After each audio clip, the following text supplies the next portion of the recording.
Assalamualaikum warahmatullahi wabarakatuh. Sebelumnya perkenalkan, nama saya Arif Hidayat dari Prodi STI 5D dengan Prodi 225 dengan NPM 2259201117. Sini saya akan melakukan tugas 2, yang itu melakukan feature engineering, data augmentation, dan juga normalisasi data pada dataset. Di sini saya telah mengambil dataset dari Kaggle, yang dimana variabel-variabelnya berisikan tentang male atau jenis kelamin, age usia, education yaitu pendidikan, current smoker status merokok, checks per day yaitu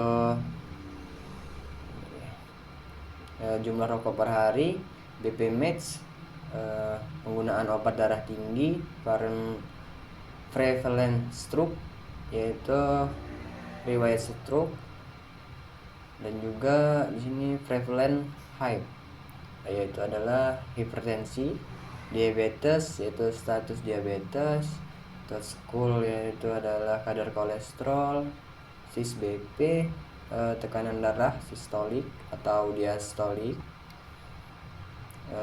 BMI, denyut jantung atau heart rate, glukose yaitu adalah kadar gula, Tenier CHD itu adalah risiko penyakit jantung koroner dalam 10 tahun.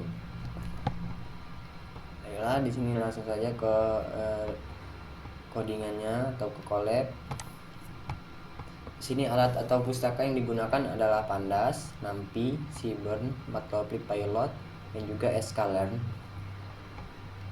Langsung saja ke ini. Selanjutnya muat dataset dan juga tampilkan beberapa baris pertama dari informasi dasar dari dataset, yang dimana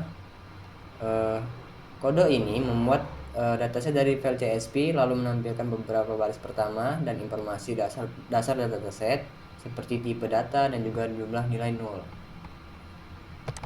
Selanjutnya sini ada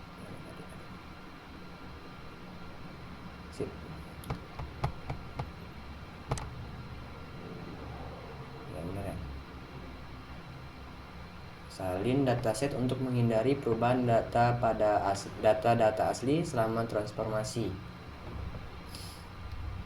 yang dimana kode ini membuat salinan dataset dari dataset asli data ke variabel data atau copy menggunakan fungsi copy. Salinan ini berguna agar perubahan atau transformasi yang dilakukan tidak mengubah data asli, sehingga dataset awal tetap utuh dan bisa digunakan kembali untuk analisis atau referensi. Selanjutnya yaitu adalah langkah 1 atau step 1, yaitu visualisasikan distribusi awal dan periksa nilai yang hilang.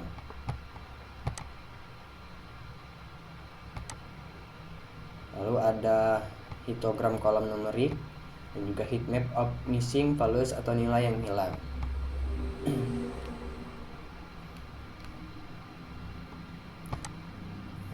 Kita lihat di sini. Ini tadi ya, nilai yang hilang. Di sini adalah visualisasinya, yaitu ada melee, age, education, current smoker, checks per day, BP match, dan juga lain-lain.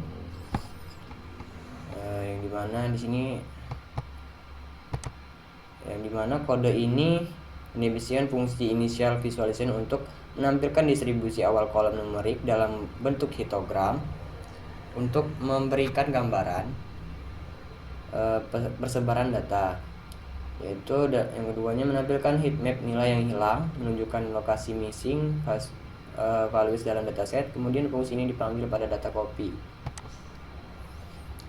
Misal saya ambil contoh dari BMI, heart rate, glukose, dan juga Tenier CHD. Sini misal ada BMI, yaitu distribusi mendekati normal dengan puncak pada rentang 25 sampai 30. 25 sampai 30 itu normal. Ini menunjukkan banyak individu dengan BMI. Ini menunjukkan BMI yang dianggap normal hingga kelebihan berat badan. Selanjutnya yaitu heart rate atau tadi hati itu ya nggak salah, yaitu heart rate itu terdistribusi merata dengan banyak individu memiliki detak jantung sekitar 70 hingga 90 di sini. Lalu yang merupakan kisaran normal. Selanjutnya adalah glukose, yaitu distribusi mencerminkan banyak individu dengan kadar glukose sekitar 100 sampai 125. Tetapi ada beberapa nilai tinggi di atas 200 yang mungkin menunjukkan risiko diabetes. Ya. Selanjutnya yaitu 10-year CHD, fitur binner yang menunjuk risiko penyakit jantung dalam 10 tahun. Sebagian besar individu memiliki nilai 0, yaitu tidak berisiko, dengan beberapa individu memiliki nilai 1 berisiko. Heatmap nilai yang hilang. Ini di sini. Saya geser dikit. Ini yaitu nilai yang hilang. Selanjutnya ada fitur engineering. Sabar. Sini fitur engineering step 2, yaitu menentukan transformasi untuk fitur numerik dan kategorika. Selanjutnya transformasi log akan diterapkan pada kolom-kolom tertentu berdasarkan squareness atau kemencengan. Menentukan pemroses awal untuk menerapkan transformasi. Nah, di sini tadi ada numerik transformer, transformasi prosesor, dan juga menentukan kolom untuk transformasi menggunakan log atau log calls, yang dimana kode ini melakukan transformasi fitur numerik dan kategorikal pada dataset, yaitu misalnya ada numerik transformer tadi sini, saya geser ke atas ya, numerik transformer pipeline untuk fitur numerik termasuk imputasi nilai yang hilang dengan median, standarisasi atau menghilangkan mean dan mengskalakan varians, dan placeholder untuk transformasi log. Selanjutnya yaitu categorical transformer, yaitu pipeline untuk fitur kategorikal, melakukan imputasi nilai yang hilang dengan nilai terbanyak dan menerapkan one hot encoding untuk mengubah kategori menjadi variabel biner. Selanjutnya ada transformasi log akan yang berkolom-kolom tertentu berdasarkan squareness kepanjangan, yaitu adalah prosesor atau kolom transformer ini untuk menerapkan pipeline numerik dan kategorikal pada kolom yang sesuai. Kolom numerik ditentukan otomatis dan kolom education sebagai kategorikal. Selanjutnya yaitu ada, kita geser ke bawah, ada log transformation atau log scroll ini, yang dimana menerapkan log transformasi pada kolom yang memiliki squareness tinggi atau scroll dari sini ya, yang sesuai kolom numerik dengan np log 1 untuk menangani nilai 0. Yaitu selanjutnya fitur interaction itu adalah membuat fitur baru BP ratio sebagai rasio sis BP terhadap dia BP, menambahkan informasi dari hubungan antara tekanan dan statistik, dan juga diastolik maksudnya. Selanjutnya ini ya tadi ya, step 3 visualisasi transformasi dataset, yaitu sini diagramnya tadi. Nah ini ada male, yaitu transform data distribution, yaitu ada male, HG, education, current smoker, dan juga lain-lainnya. Yang dimana diagram ini menunjukkan dia distribusi beberapa fitur dalam dataset setelah progres log transformasi pada kolom numerik tertentu dan penambahan fitur baru yaitu BP ratio. Misalnya ada BMI, ini ada BMI dan heart rate, BMI dan heart rate nih.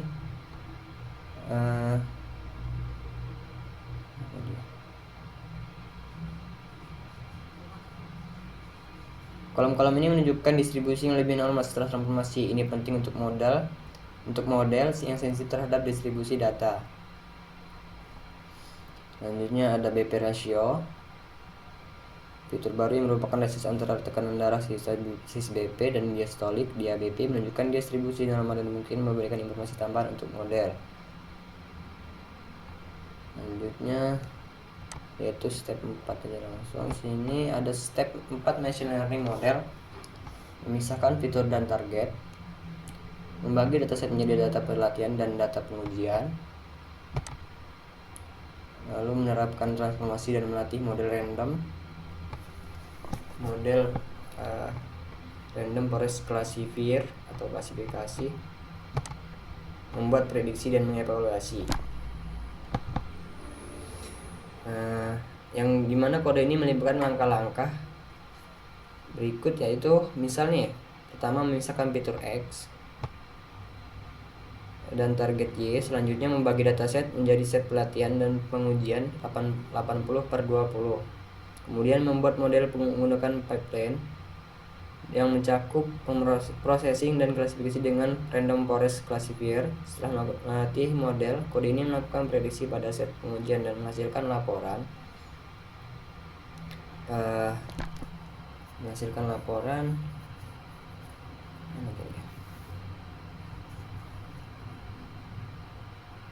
Setelah menghasilkan laporan klasifikasi untuk mengevaluasi kinerjanya. Selanjutnya di sini input random, input in LTK, yang dimana kode ini mengimpor modul yang diperlukan dari pustaka NLTK untuk pemrosesan bahasa alami, termasuk WordNet, Stopword, dan juga Word Tokenist. Kemudian ia mendownload data NLTK di sini yang diperlukan jika belum tersedia, seperti kamus, sinonim, WordNet, daftar kata umum yang harus diabaikan, Stopword, dan juga tokenizer untuk memecah teks menjadi kata. Lalu selanjutnya ada data contoh teks, ada teks data. Misalnya ada pasien memiliki riwayat tekanan darah tinggi dan diabetes, kolesterol, pasien berada dalam level yang berbahaya, pasien tidak merokok atau memiliki riwayat keluarga penyakit jantung.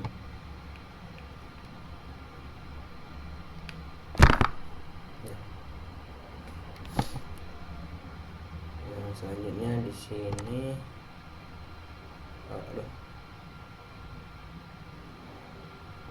sini ada pilih kolom nomor. Di sini kok. Sorry. Oke. Nanti ada pilih kolom numerik untuk normalisasi. Dan juga ada fungsi visualisasi distribusi data, yang dimana kode ini memilih kolom numerik dari data frame, data mengecualikan kolom linear CHD, dan menyimpannya dalam numerik. Data fungsi plot distribusi digunakan untuk memvisualisasi distribusi data dengan membuat histogram untuk setiap kolom numerik. Histogram ditampilkan dengan 20 bin dan judul plot ditetapkan menggunakan parameter title atau hasil visualisasi membantu memahami distribusi nilai dalam dataset. Selanjutnya visualisasi dari ini distribusi sebelum normalisasi, yaitu plot sebelum normalisasi. Di sini adalah visualisasinya, ada mail, aggregation, dan sebagainya, yang dimana kode ini memanggil fungsi untuk membuat histogram setiap fitur dalam numerik data dan menjadi judul distribusi sebelum normalisasi yang menunjukkan distribusi awal sebelum dilakukan normalisasi. Ini misalnya ada BMI.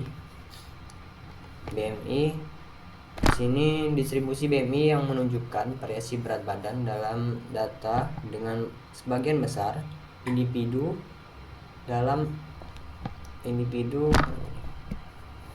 dalam kisaran yang dianggap normal hingga sedikit tinggi. Nilai BMI tinggi dapat menjadi indikator risiko penyakit terkait berat badan seperti penyakit jantung. Ini ada heart rate.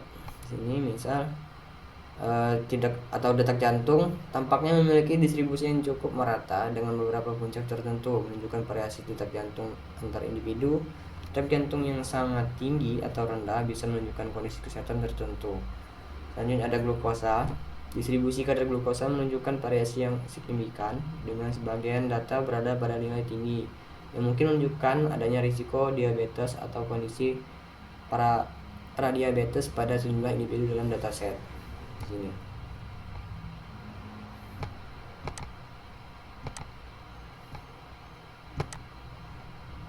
Selanjutnya, normalisasi menggunakan Z-score standardization, yang dimana kode ini melakukan normalisasi pada data numerik menggunakan metode Z-score standardization.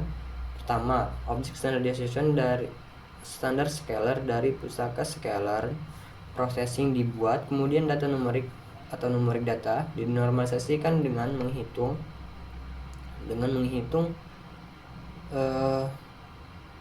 Z-score yang mengubah setiap fitur menjadi distribusi dengan rata-rata 0 dan deviasi standar 1. Hasilnya ditampilkan dalam data frame baru atau numerik data Z-scale dengan kolom yang sama seperti numerik data.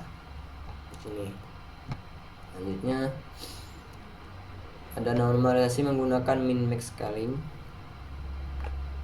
yang dimana kode ini ada misalnya ada min-max scalar, nomor data, yang dimana kode ini adalah melakukan normalisasi pada data numerik menggunakan metode min-max scaling. Pertama, objek min-max scaling dari pustaka scalar processing dibuat, kemudian data numerik data dinormalisasikan dengan merubah setiap fitur ke rentang antara 0 hingga ke 1.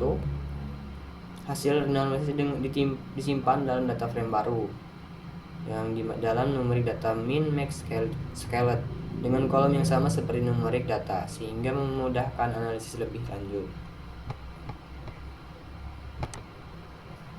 Ini adalah plot setelah Z-score normalization. Ini visualisasinya, yang dimana plot distribution numerik data Z-scaled. Kode ini memvisualisasikan distribusi dari data setelah ditekan Z-score normalization. Fungsi plot distribution dipanggil dengan numerik data Z-scale sebagai argumen untuk data yang akan diplot.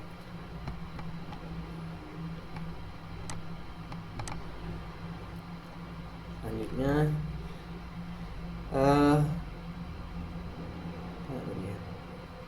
distribusi setelah Z-score normalization ini membantu untuk melihat bagaimana normalisasi Z-score mempengaruhi distribution setiap fitur dalam dataset.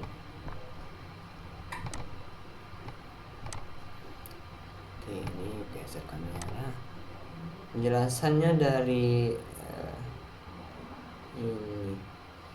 Untuk penjelasan visualnya sudah hampir sama seperti yang di atas. Yang sebelumnya ada di sini nih.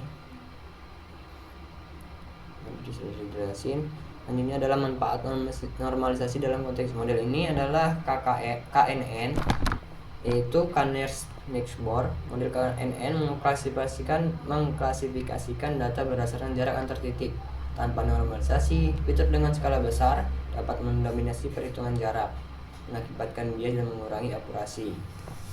Selanjutnya ada SVM support atau support vector machine atau SVM bertujuan untuk mencari margin maksimal antara kelas. Fitur dengan skala berbeda dapat mempengaruhi margin ini, sehingga normalisasi membantu menghasilkan margin yang optimal. Selanjutnya ada neural network. Dalam jaringan saraf, normalisasi membantu gradien menyebar lebih efisien dan mengurangi waktu pelatihan. Dengan rentang besar bisa menyebabkan vanishing gradient problem yang menghambat pembaruan bobot secara efektif. Baiklah, sekian dari saya akhiri. Assalamualaikum warahmatullahi wabarakatuh.